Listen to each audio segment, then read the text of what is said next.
दोस्तों, आज हम लोग शुरू करने वाले हैं पॉलिटी का सबसे इम्पोर्टेंट पार्ट प्रेसिडेंट, संघीय कार्यपालिका। संघीय कार्यपालिका संविधान के भाग 5 में आता है और ये अनुच्छेद 52 से लेके 78 तक है।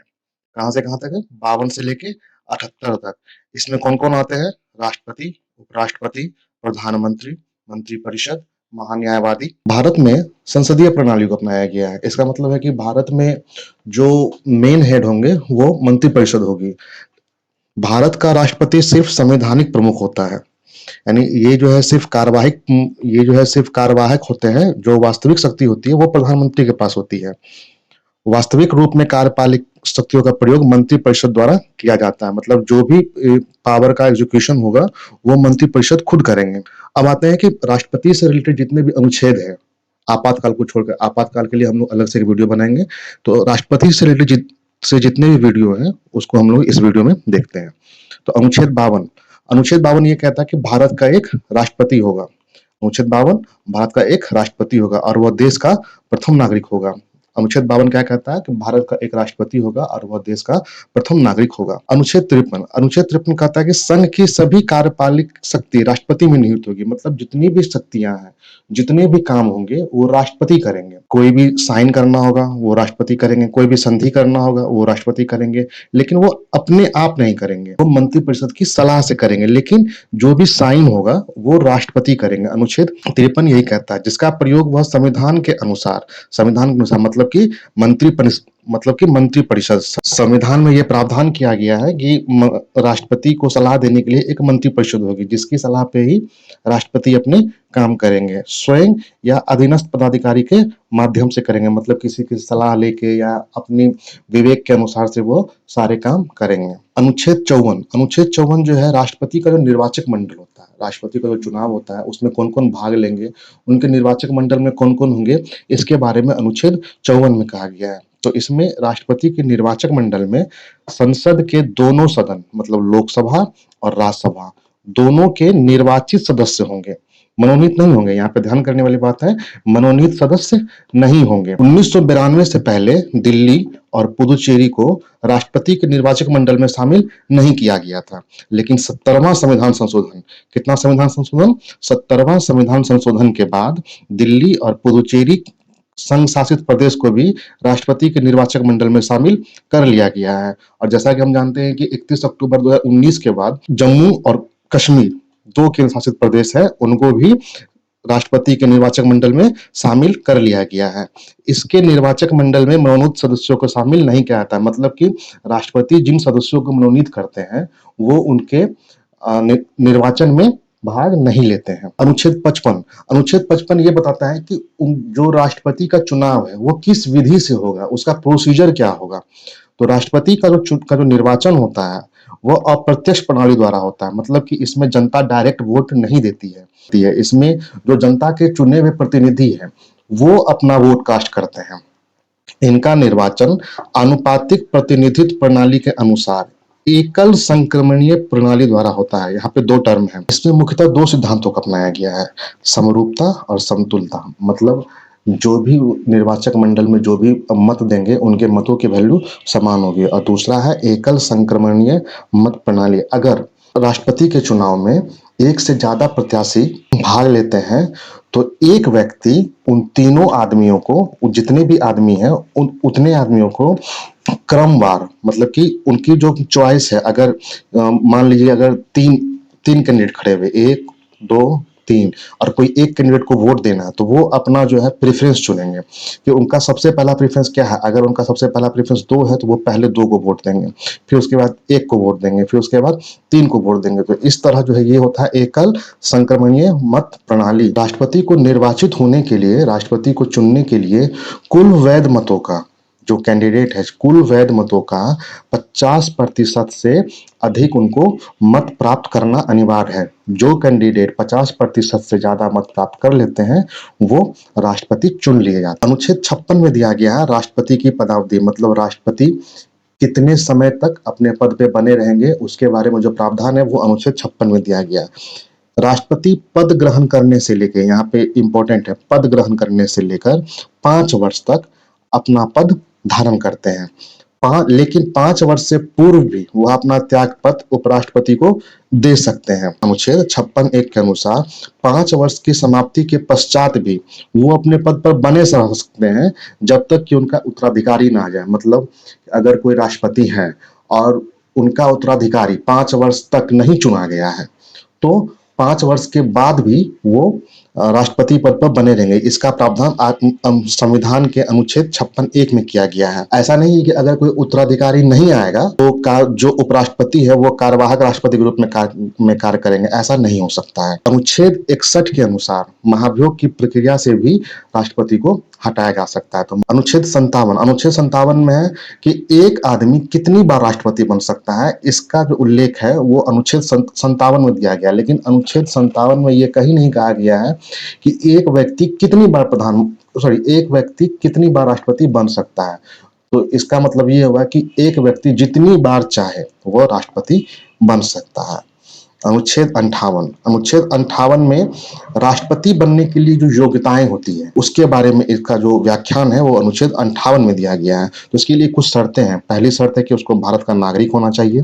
दूसरी शर्त है कि उनकी आयु 35 वर्ष पार कर चुकी हो और वह लोकसभा के सदस्य बनने की योग्यता रखते हो, मतलब दिवालिया ना हो, किसी लाभ के पद पर ना हो। राष्ट्रपति की जो जमानत राशि है वो 15,000 रुपए है। अगर उनको कुल वैध मतों का 1/6 मत नहीं मिलता है तो उनकी जमानत जब्त हो जाती है। अनुच्छेद 59 ये कहता है कि राष्ट्रपति अपने कार्यकाल के दौरान कोई अन्य पद ग्रहण नहीं कर सकता। मतलब कि वो कोई अन्य लाभ के पद पर नहीं रह सकता, वो सिर्फ और सिर्फ राष्ट्रपति ही रहेंगे, उसके अलावा किसी भी पद को धारण नहीं करेंगे।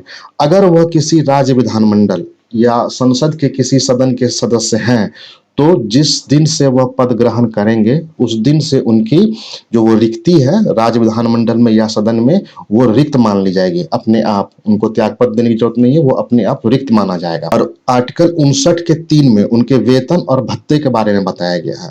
राष्ट्रपति का वर्तमान वेतन जो है 5 लाख रुपए है, जो भारत की संचित निधि से दिया जाता है।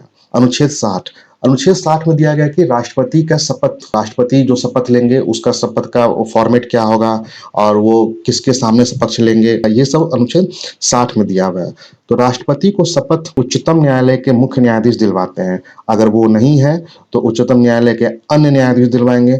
अगर वो नहीं है तो मुख्य न्यायाधीश द्वारा जिनको उन्होंने नियुक्त किया है राष्ट्रपति को शपथ दिलाने के लिए, वो जो है राष्ट्रपति को शपथ दिलाएंगे। यहाँ पे गौर करने वाली बात यह है कि अनुसूची 3 में हम लोग पढ़ते हैं कि शपथ का प्रावधान किया गया, लेकिन अनुसूची 3 में राष्ट्रपति के शपथ का कोई प्रावधान नहीं है।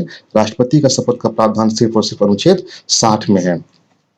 कार्यवाहक राष्ट्रपति भी इसी विधि से शपथ लेते हैं। अगर अनुच्छेद 61 में दिया गया राष्ट्रपति को हटाने की प्रक्रिया और महाभियोग, ये सिर्फ और सिर्फ महाभियोग शब्द सिर्फ और सिर्फ राष्ट्रपति के बारे में ही दिया गया है कि राष्ट्रपति को सिर्फ और सिर्फ महाभियोग से ही हटाया जा सकता है। लेकिन उसके लिए भी कुछ शर्तें हैं। पहला शर्त क्या है कि अगर राष्ट्रपति ने संविधान का अतिक्रमण, मतलब ऐसा कोई काम किया है जो कि संविधान के विरुद्ध है, तो उसको संविधान का अतिक्रमण माना जाएगा और उसको आधार मानकर उनके खिलाफ महाभियोग का प्रस्ताव लाया जाएगा। महाभियोग का प्रस्ताव संसद के किसी भी सदन में लाया जा सकता है, या तो लोकसभा या फिर राज्यसभा। जिस भी सदन में लाया जाएगा वहां पे 50 प्रस्तावक होने चाहिए। राष्ट्रपति के महाभियोग की प्रक्रिया के लिए 50 प्रस्तावक होने चाहिए और 50 अनुमोदक भी होने चाहिए। मतलब जो 50 आदमी जो 50 आदमी ये प्रस्ताव ला रहे हैं उसके साथ साथ इन 50 आदमी को और 50 आदमी का समर्थन चाहिए, तभी जाके ये जो है महाभियोग का जो प्रस्ताव है वो सदन में लाया जा सकता है। महाभियोग से 14 दिन पूर्व जो है राष्ट्रपति को सूचना देना अनिवार्य है, जिससे वो अपना डिफेंस तैयार कर सके। और इस सूचना पे सदन के कम से कम 1/4 सदस्यों के हस्ताक्षर होने चाहिए। महाभियोग को 2/3 2/3 बहुमत से ही पारित किया जा सकता है, मतलब कि विशेष बहुमत। ये विशेष बहुमत से ही उनका जो महाभियोग का प्रस्ताव है वो पारित किया जा सकता है। अगर लोकसभा में ये प्रस्ताव लाया गया है तो पहले उस सदन के जो लोग हैं वो 2/3 बहुमत से इसको पास करेंगे, फिर ये राज्यसभा में जाएगा। और राज्यसभा में भी अगर वहां के 2/3 सदस्य इसको बहुमत से पास कर देते हैं तो उसी दिन से, जिस दिन ये प्रस्ताव पारित होगा, उसी दिन से राष्ट्रपति को अपना पद से इस्तीफा देना होगा और उनका पद रिक्त समझा जाएगा। यहाँ पे सबसे इम्पोर्टेंट बात ये है कि हम लोग ने राष्ट्रपति के निर्वाचक मंडल में देखा था कि राष्ट्रपति के निर्वाचन में उनके द्वारा मनोनीत सदस्य जो है भाग नहीं लेते हैं, लेकिन महाभियोग में जो राष्ट्रपति मनोनीत करते हैं सदस्य को, वो भी भाग लेते हैं। जैसे राज्यसभा में 12 सदस्य को वो मनोनीत करते हैं, तो वो भी इसमें भाग लेंगे राष्ट्रपति के महाभियोग में। अनुच्छेद 62 ये कहता है कि राष्ट्रपति का चुनाव जो है, राष्ट्रपति का पदावधि खत्म होने से पहले, मतलब 5 वर्ष से पूर्व ही राष्ट्रपति का चुनाव करा लिया जाएगा। लेकिन किसी आकस्मिक कारण, मृत्यु, त्यागपत्र, महाभियोग आदि कारणों से अगर राष्ट्रपति का पद रिक्त हो जाता है, तो इसके लिए ये बाध्यता है कि 6 महीने के अंदर उनका चुनाव किसी भी हाल में करा लेना है। और जो नए राष्ट्रपति होंगे वो पद ग्रहण से 5 वर्ष की अवधि तक बने रहेंगे। ऐसा नहीं है कि अगर 4 वर्ष के बाद अगर निर्वाचन हुआ है तो 1 वर्ष का कार्यकाल बचा, तो जो नए निर्वाचित राष्ट्रपति है वो 1 साल तक राष्ट्रपति बनेंगे, ऐसा नहीं होगा। जो नए राष्ट्रपति है वो पद ग्रहण से लेके अगले 5 वर्ष तक जो उनका कार्यकाल होगा, एक सामान्य राष्ट्रपति की तरह ही 5 वर्ष तक का होगा। उसके बाद हम आते हैं अनुच्छेद 71। अब अनुच्छेद 71 कहता है कि अगर राष्ट्रपति का चुनाव में किसी तरह का परेशानी आ जाती है या उस पर किसी तरह का विवाद होता है, तो उसका जो निवारण है वो कौन करेंगे, या क्या वो चुनाव आयोग करेगा या फिर सर्वोच्च न्यायालय करेंगे। तो इसके लिए अनुच्छेद 71 में प्रावधान किया गया है कि राष्ट्रपति के चुनाव संबंधी मामले का निवारण सिर्फ और सिर्फ उच्चतम न्यायालय द्वारा ही किया जाएगा। यदि उच्चतम न्यायालय राष्ट्रपति का निर्वाचन रद्द कर देते हैं, तो ऐसा नहीं कि उन्होंने राष्ट्रपति के पद के दौरान जितने भी काम किए थे वो शून्य नहीं माना जाएगा, उसका प्रभाव बना रहेगा। 11वें संविधान संशोधन 1961 द्वारा यह प्रावधान कर दिया गया है कि राष्ट्रपति के निर्वाचन को निर्वाचक मंडल के आधार पर चुनौती नहीं दी जा सकती। इसका मतलब ये हुआ कि अगर कोई ये कहे कि नहीं, राष्ट्रपति के निर्वाचक मंडल में जो सदस्य थे वो उपस्थित नहीं थे, वो निर्वाचक मंडल पूरा नहीं थे, या तो लोकसभा या फिर राज्यसभा में सदस्य उपस्थित नहीं थे, तो इस आधार पर उनके चुनाव को रद्द कर दिया जाए, तो ऐसा नहीं हो सकता। अनुच्छेद 72 जो है राष्ट्रपति की जो क्षमादान की शक्ति है, मतलब राष्ट्रपति देश के प्रथम नागरिक है और वो कार्यपालिका के अध्यक्ष हैं, तो उनके पास ये पावर है कि वो जो है किसी भी व्यक्ति को क्षमादान दे सकते हैं। क्षमादान में या तो वो सजा को खत्म कर सकते हैं, या सजा की अवधि को कम कर सकते हैं, या उसकी प्रवृत्ति को कम कर सकते हैं। जैसे अगर कोई कठोर कारावास है तो उसको सिंपल कारावास में बदल सकते हैं। अगर किसी को मृत्यु दंड दिया गया है तो उसको जो है 14 वर्ष का सजा बदल सकते हैं। अगर किसी को 14 वर्ष सश्रम कारावास दिया गया है तो उसको 7 वर्ष का सामान्य कारावास में बदल सकते हैं। तो ये जो शक्ति है ये राष्ट्रपति को अनुच्छेद 72 के द्वारा मिलती है। लेकिन ये जो क्षमादान की शक्ति है ये राष्ट्रपति अपने विवेक के अनुसार यूज नहीं कर सकता। इसके लिए उनको मंत्रिपरिषद की सलाह लेना आवश्यक है। जब तक मंत्रिपरिषद सलाह नहीं देंगे कि आप इसकी सजा को कम कर दीजिए, तब तक वो किसी व्यक्ति की सजा को कम नहीं कर सकते हैं। अनुच्छेद 74 ये कहता है कि राष्ट्रपति जो है मंत्रिपरिषद की सलाह पर काम करेंगे, जिसका प्रमुख प्रधानमंत्री होगा। मैंने पहले भी कहा था कि भारत में राष्ट्रपति जो है सिर्फ कार्यवाहक है, वो जो है एग्जीक्यूटिव हेड है, कार्यपालिका के अध्यक्ष है, लेकिन जो वास्तविक शक्ति है वो मंत्रिपरिषद में, क्योंकि हम लोग प्रत्यक्ष रूप से मंत्रिपरिषद को चुनते हैं, हम लोग प्रत्यक्ष रूप से लोकसभा के सदस्य को चुनते हैं, जो कि हमारे लिए नीति निर्माता का काम करते हैं, जो कि कोई विधि का निर्माण करते हैं। तो इसीलिए जो वास्तविक शक्ति है वो सिर्फ और सिर्फ मंत्रिपरिषद में है। राष्ट्रपति सिर्फ और सिर्फ जो है उनकी सलाह को मानते हैं। अगर उन्होंने किसी विधि को बना के उनके पास भेजा है तो या तो वो उस पर अपना साइन देंगे, या फिर उसको जो है पुनर्विचार के लिए लौटाएंगे, या फिर जो है उस पर वीटो का प्रयोग करेंगे। वह प्रधानमंत्री सहित अन्य प्रमुख अधिकारियों की भी नियुक्ति करते हैं। इसका भी प्रावधान अनुच्छेद 74 में किया गया है। किस किस को नियुक्त करते हैं? तो पहले हो गए संघ के मंत्री, मतलब कि जो भी मंत्री होते हैं, जैसे कि विमान उड्डयन मंत्री, वित्त मंत्री और जितने भी मंत्री होते हैं, उनकी जो नियुक्ति है वो संघ के मंत्री की नियुक्ति कौन करते हैं?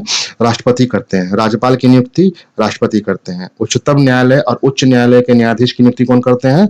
राष्ट्रपति करते हैं। भारत के महान्यायवादी की नियुक्ति कौन करते हैं? राष्ट्रपति। यूपीएससी के अध्यक्ष और सदस्य की नियुक्ति, अध्यक्ष तो हम कुछ तो ठीक है, लेकिन सदस्य, अगर आप लोग कल को आईएएस और आईपीएस बनते हैं तो आपका जो नियुक्ति पत्र होगा उस पे राष्ट्रपति का हस्ताक्षर होगा, वो आप लोग राष्ट्रपति के बिहाफ पे अपनी सेवा देंगे। मुख्य निर्वाचन आयुक्त और अन्य निर्वाचन आयुक्त की नियुक्ति भी जो है राष्ट्रपति ही करते हैं। अनुच्छेद 123, हम लोग जानते हैं कि संसदीय प्रणाली में संसद सत्र की व्यवस्था की गई है, लेकिन अगर संसद सत्र नहीं चल रहा हो और राष्ट्र में किसी तरह की आपातकाल की स्थिति उत्पन्न हो गई हो जिसपे तुरंत विधि बनाने की आवश्यकता है, लेकिन संसद तो सत्र में है नहीं जो कि उस विधि को बनाएगी, क्योंकि विधि बनाने के लिए क्या है, वो जिस सदन में आएगा उस पर पहले विचार होगा, फिर अपोजिट सदन में जाएगा और फिर वहां से पारित होने के बाद राष्ट्रपति के पास जाएगा और राष्ट्रपति जो है फिर पे साइन करने के बाद वो जो है विधि बनेगी। लेकिन अगर कोई आकस्मिकता आती है, कोई अगर आपातकाल आता है तो फिर इतना समय नहीं रहता कि वो जो है विधि निर्माण की प्रक्रिया को अपनाया जाए। तो इसके लिए संविधान में प्रावधान किया गया है। अनुच्छेद 123 जो है राष्ट्रपति को अध्यादेश जारी करने की शक्ति देता है। इस अध्यादेश का वही महत्व होता है जो संसद द्वारा बनाई गई विधि का होता है। अगर संसद ने किसी विधि को बनाया है और राष्ट्रपति ने किसी अध्यादेश को पास किया है तो दोनों का जो महत्व है वो समान होगा, दोनों का जो पावर होगा वो समान होगा। लेकिन जब जब संसद सत्र चालू होगा, जब संसद सत्र जब प्रारंभ होगा तो प्रारंभ होने के 6 सप्ताह के अंदर दोनों सदनों द्वारा इसका अनुमोदन करना आवश्यक है। अगर नहीं किया गया तो यह प्रवर्तन में नहीं रहेगा, ये खत्म हो जाएगा 6 सप्ताह के अंदर अगर इसको नहीं किया गया। और राष्ट्रपति सिर्फ उन्हीं विषयों पर अध्यादेश जारी कर सकता है जिस पर कानून बनाने का अधिकार संसद को है। मतलब संसद जिन विषयों पे कानून बना सकता है सिर्फ उन्हीं विषयों पे राष्ट्रपति भी अध्यादेश जारी कर सकता है। जैसे कि अगर संसद में कानून बनाने के लिए क्या जरूरी है, दोनों सदन की सहमति, और अगर एक सदन भी अगर सत्र में नहीं है, एक सदन भी अगर सत्र में नहीं है तो वो विधि नहीं बनेगा। तो विधि नहीं बनेगा तो वहां पे राष्ट्रपति के पास पावर है कि वो अध्यादेश जारी कर दे। अगर संसद का एक सदन भी सत्र में हो तो अध्यादेश लाया जा सकता है, क्योंकि एक सदन विधि नहीं बना सकता है। इसका मतलब यही हुआ। अब देखते हैं राष्ट्रपति के पास संविधान में कुछ और शक्तियां दी गई हैं, वो किस किस अनुच्छेद में दी गई है। अनुच्छेद 111 के तहत राष्ट्रपति जो है संसद द्वारा पारित विधेयक पर अपनी सहमति देते हैं। संसद द्वारा पारित विधेयक राष्ट्रपति के पास आता है तो उनके पास 3 ऑप्शन है। पहला ऑप्शन या तो वो सहमति दे दे, दूसरा ऑप्शन या तो वो उसको वापस लौटा दे पुनर्विचार के लिए, और तीसरा ऑप्शन है या तो वो उस पे वीटो का प्रयोग करे। किसका प्रयोग करे? वीटो। तो वीटो की शक्ति आर्टिकल कितने में है? अनुच्छेद 111 के अनुसार जो है राष्ट्रपति वीटो शक्ति का प्रयोग करते हैं। 112 अनुच्छेद 112 के तहत जो है राष्ट्रपति मंत्रिपरिषद के द्वारा बजट को सदन में रखवाते हैं। बजट रखने से पहले, बजट आने से पहले उस पर राष्ट्रपति की सहमति आवश्यक है। अगर राष्ट्रपति ने उस पर सहमति नहीं दी है तो वो बजट संसद में पेश नहीं किया जा सकता। लेकिन उनके पास ये बाध्यता है कि उनको ये बजट जो है उस पर सहमति देने के लिए वो बाध्य है। अगर वो सहमति नहीं देते हैं तो मंत्रिपरिषद को इस्तीफा देना होगा। 143 के तहत, अनुच्छेद 143 के तहत राष्ट्रपति सर्वोच्च न्यायालय से किसी भी मामले में परामर्श मांग सकते हैं कि इस मसले पे क्या किया जाना चाहिए। और 143 के तहत जो है सर्वोच्च न्यायालय राष्ट्रपति को सलाह देने के लिए बाध्य है, लेकिन राष्ट्रपति इस सलाह को मानने के लिए बाध्य नहीं है। वो चाहे तो इस सलाह को मान भी सकते हैं और चाहे तो इस सलाह को नहीं भी मान सकते हैं। अनुच्छेद 280 के तहत राष्ट्रपति वित्त आयोग की नियुक्ति करते हैं और आपातकाल की घोषणा भी राष्ट्रपति ही करते हैं। आपातकाल के लिए हम लोग एक अलग से वीडियो बनाएंगे, फिलहाल ये इनकी जो शक्ति है उसके बारे में जान लेते हैं। तो आपातकाल 3 तरह के आपातकाल होते हैं, राष्ट्रीय आपात, राष्ट्रपति शासन और वित्तीय आपात। तो 352 में है राष्ट्रीय आपात, 356 में है राष्ट्रपति शासन। अगर किसी राज्य में कानून के अनुसार काम नहीं हो रहा है तो राज्यपाल राष्ट्रपति को अनुशंसा कर सकते हैं कि इस राज्य में राष्ट्रपति शासन लगा दिया जाए। जैसे अभी मणिपुर में अगर राज्यपाल राष्ट्रपति को अनुशंसा कर दे कि यहाँ पे जो है लॉ एंड ऑर्डर काबू में नहीं है तो राष्ट्रपति मंत्रिपरिषद की सलाह पर वहां पर राष्ट्रपति शासन लगा सकते हैं। आर्टिकल 360 बोलता है कि अगर भारत में फाइनेंशियल क्राइसिस होता है, वित्तीय आपात की उद्घोषणा कर सकते हैं। अनुच्छेद 85 के तहत राष्ट्रपति जो है लोकसभा का विघटन कर सकते हैं, लेकिन यह विघटन वो अपने विवेक के अनुसार नहीं कर सकते। इनके लिए मंत्रिपरिषद का लिखित रूप से एक प्रस्ताव होना चाहिए। अनुच्छेद 87 के तहत राष्ट्रपति संसद के दोनों सदनों को संबोधित करते हैं, लेकिन प्रत्येक आम चुनाव के बाद, जैसे 5 साल के बाद जो चुनाव होगा, उसके बाद जो प्रथम बैठक होगा, तो अनुच्छेद 87 के तहत वो दोनों सदन को संबोधित करेंगे। इसमें नवनिर्वाचित जो लोकसभा है वो अपनी नीतियों के बारे में बताएंगे। तो अनुच्छेद 87 के तहत जो है वो दोनों को संबोधन करते हैं, और 86 के तहत वो जो है अभिभाषण देते हैं, और इस अभिभाषण को 2/3 बहुमत से पास होना जरूरी होता है। अगर ये 2/3 बहुमत से पास नहीं हुआ तो मंत्रिपरिषद को इस्तीफा देना होगा। अगर किसी साधारण विधेयक के निर्माण में लोकसभा और राज्यसभा के बीच में मतभेद होता है, तो अनुच्छेद 108 में यह प्रावधान है कि राष्ट्रपति एक संयुक्त अधिवेशन बुलाए लोकसभा और राज्यसभा का। तो था राष्ट्रपति के रिलेटेड जितने भी अनुच्छेद हैं उसके बारे में। अब देखते हैं कि जो पिछले वर्षों में जो प्रश्न पूछे गए हैं वो किस तरह के प्रश्न हैं। तो आते हैं पहला प्रश्न में, किस अनुच्छेद के अंतर्गत संघ की कार्यपालिका शक्ति राष्ट्रपति में निहित होती है? 51 राष्ट्रपति से रिलेटेड नहीं है, क्योंकि संघीय कार्यपालिका कहां से कहां तक है? 52 से लेके 78 तक। 52 में भारत का एक राष्ट्रपति होगा, लेकिन उस संघ की कार्यपालिका उसमें निहित नहीं होगी। 54 में निर्वाचन की रीति, और 53 में संघ की कार्यपालिका शक्ति राष्ट्रपति में निहित होगी। तो इसका ऑप्शन क्या होगा? ग। भारतीय संविधान भारत के राष्ट्रपति को किसका अधिकार नहीं देता है? प्रधानमंत्री की नियुक्ति करते हैं, मुख्यमंत्री की नियुक्ति नहीं, मुख्यमंत्री की नियुक्ति राज्यपाल करते हैं। रक्षा बलों के सर्वोच्च कमांडर का, तो रक्षा बल के सर्वोच्च कमांडर का की जो नियुक्ति है वो राष्ट्रपति करते हैं, क्योंकि राष्ट्रपति जो है तीनों सेना के प्रमुख होते हैं। आपातकाल लागू करने का ये भी राष्ट्रपति के पास है, 352, 356, 360। इसके तहत वो राष्ट्रीय आपात, राष्ट्रपति शासन और वित्तीय आपात की घोषणा करते हैं। राष्ट्रपति के चुनाव संबंधित विवाद को कैसे निपटाया जाता है? भारत के महाधिवक्ता नहीं, संसद नहीं, सर्वोच्च न्यायालय हाँ। राष्ट्रपति का जो विवाद होता है, राष्ट्रपति के चुनाव से जो विवाद होते हैं, अनुच्छेद 71 के तहत सर्वोच्च न्यायालय उसका निपटान करते हैं। ये कितना है अनुच्छेद? अनुच्छेद 71। राष्ट्रपति का चुनाव कैसा होता है? प्रत्यक्ष निर्वाचन द्वारा। क्या उसमें जनता डायरेक्ट भाग लेती है? नहीं, उसमें राष्ट्रपति के चुनाव में जनता प्रत्यक्ष रूप से वोट नहीं डालती है। एकल संक्रमणीय मत प्रणाली द्वारा, हाँ ये सही है, ये उसकी विधि है। एकल संक्रमणीय। अनुपातिक मत प्रणाली, अनुपातिक मत प्रणाली मैंने क्या बताया था कि हर कैंडिडेट का मत समान होगा, तो ये तो उसका जो है मत का वैल्यू का तरीका है। खुला बैलेट द्वारा मतलब कि प्रत्यक्ष निर्वाचन नहीं, प्रत्यक्ष निर्वाचन द्वारा नहीं होता। तो इसका ऑप्शन क्या होगा? Option number 2। राष्ट्रपति उम्मीदवार के लिए जरूरी नहीं है, मतलब क्या जरूरी नहीं है? आयु 35 वर्ष हो, हाँ ठीक है, ये होना चाहिए। लोकसभा का सदस्य चुनने की योग्यता हो, हाँ ये भी होना चाहिए। देश का नागरिक हो, हाँ ये भी होना चाहिए। पढ़ा लिखा हो, नहीं, इसके बारे में संविधान में कहीं ऐसा उल्लेख नहीं है कि राष्ट्रपति पद के लिए पढ़ा लिखा होना आवश्यक है। राष्ट्रपति 5 वर्ष तक अपने पद पर बना रहता है, कब से? मतलब 5 वर्ष की अवधि कब से जोड़ी जाएगी? आपके निर्वाचन की तारीख से नहीं, क्योंकि अगर मान लीजिए निर्वाचन की तारीख 14 अगस्त को घोषित है, उन्होंने अपना पद ग्रहण किया है 14 सितंबर को, तो 1 महीना का तो गैप हो गया, इसलिए निर्वाचन की तारीख नहीं, संसद द्वारा निर्धारित तिथि से नहीं, संसद का कोई रोल नहीं है। अपने पद ग्रहण की तिथि से, हाँ, अपने पद ग्रहण की तिथि से वो 5 वर्ष तक अपने पद पर बने रहेंगे। तो इसका ऑप्शन क्या होगा? Option number 3। किसकी नियुक्ति भारत के राष्ट्रपति द्वारा की जाती है? वित्त आयोग के अध्यक्ष, हाँ की जाती है। योजना आयोग के अध्यक्ष मतलब प्रधानमंत्री, प्रधानमंत्री की नियुक्ति भी राष्ट्रपति करते हैं, हाँ ठीक है। संघ राज्य के मतलब यूटी, राज्य नहीं, संघ राज्य के जो मुख्यमंत्री रहते हैं उनकी नियुक्ति कौन करते हैं? राष्ट्रपति ही करते हैं। तो इसका ऑप्शन क्या होगा? 1, 2, 3 सभी। Option number C. अभी तक कितनी बार वित्तीय आपात लागू हो चुका है? 3 बार, 4 बार, 5 बार, 1 बार भी नहीं। तो अभी तक 1 बार भी वित्तीय आपात लागू नहीं हुआ है। इसका ऑप्शन क्या होगा? Option number 4। भारत के राष्ट्रपति को अधिकार नहीं है कि वो क्षमादान करे, नहीं, क्षमादान का है आर्टिकल 72 सर्वोच्च न्यायालय के न्यायाधीश को हटाए, नहीं, ये अधिकार उनके पास नहीं है। सर्वोच्च न्यायालय के न्यायाधीश को हटाने के लिए संसद जिम्मेदार है। संसद से सर्वोच्च न्यायालय के न्यायाधीश को हटाया जाता है। आपातकाल की घोषणा करें, हाँ, ये अधिकार है उनके पास। अध्यादेश जारी करें, हाँ, अध्यादेश जारी करें 1, 2, 3। आपातकाल की घोषणा करें 352।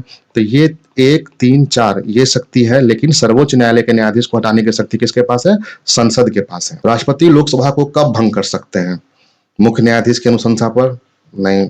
लोकसभा की अनुशंसा पर? नहीं। लोकसभा मतलब क्या हो गया? जिसमें विपक्ष भी शामिल है? नहीं।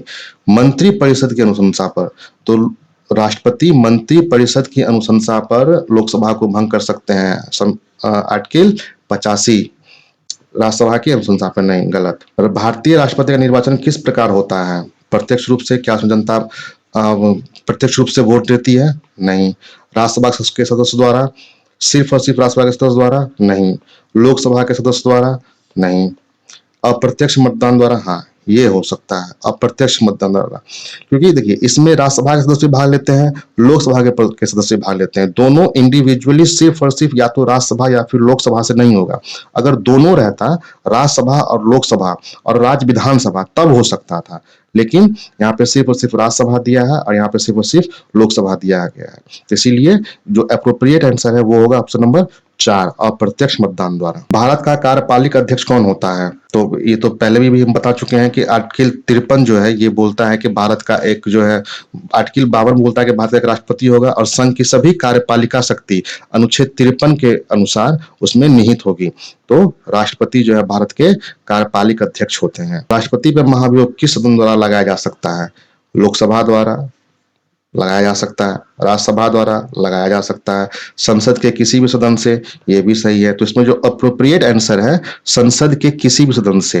यहाँ पे लोकसभा और राज्यसभा का मतलब हो गया सिर्फ और सिर्फ लोकसभा और सिर्फ राज्यसभा, ऐसा नहीं है। संसद के किसी भी सदन में राष्ट्रपति के महाभियोग का प्रस्ताव लाया जा सकता है। तो इसका ऑप्शन क्या होगा? Option number 3। कौन सा अनुच्छेद राष्ट्रपति पद के पुनर्निर्वाचन की योग्यता निर्धारित करता है?